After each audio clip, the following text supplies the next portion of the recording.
जय श्री राधे भक्तों। क्या आप जानते हैं कि होली से ठीक 8 दिन पहले एक ऐसा समय आता है जब आकाश में ग्रह अपना स्वभाव बदल लेते हैं और धरती पर शुभ कार्यों की पाबंदी हो जाती है।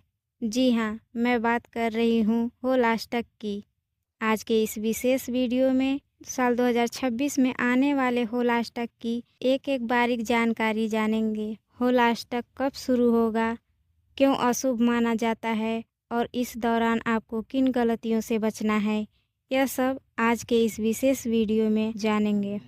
सबसे पहले बात करते हैं सबसे ज़रूरी सवाल की, होलाष्टक 2026 में कब है। भारतीय ज्योतिष गणना के अनुसार फाल्गुन मास के शुक्ल पक्ष की अष्टमी तिथि से होलाष्टक प्रारंभ होता है। होलाष्टक 24 फरवरी 2026 दिन मंगलवार, इस दिन सुबह लगभग 7:01 पर अष्टमी तिथि शुरू हो जाएगी और इसी के साथ होलाष्टक का सूतक लग जाएगा। अष्टमी तिथि की समाप्ति 3 मार्च 2026 दिन मंगलवार को, इस दिन होलिका दहन होगा जिसके साथ ही होलाष्टक समाप्त हो जाएगा। अगले दिन यानी 4 मार्च को 2026 को रंगों वाली होली खेली जाएगी, यानी 24 फरवरी से लेकर 3 मार्च तक पूरे 8 दिनों तक होलाष्टक का प्रभाव रहेगा। अब आपके मन में सवाल होगा कि आखिर इन 8 दिनों को अशुभ क्यों माना गया है।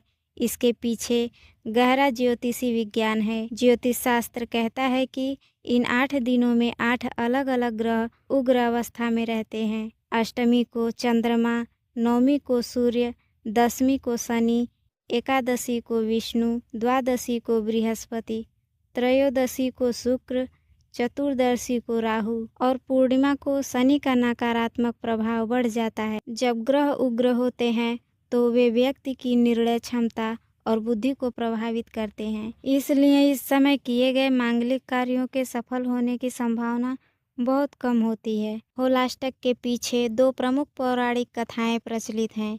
पहली कथा भक्त प्रहलाद की है।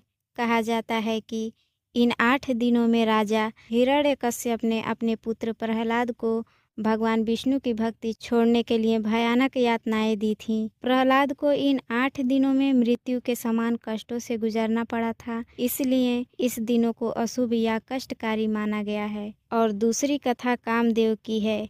शिव पुराण के अनुसार फाल्गुन शुक्ल अष्टमी को ही भगवान शिव ने अपनी तीसरी आंख खोलकर कामदेव को भस्म कर दिया था। कामदेव के भस्म होने से सृष्टि में हाहाकार मच गया था। रक्त के विलाप और देवताओं की प्रार्थना के बाद शिव जी ने दोबारा जीवन का दान आश्वासन दिया था। तब जाकर शोक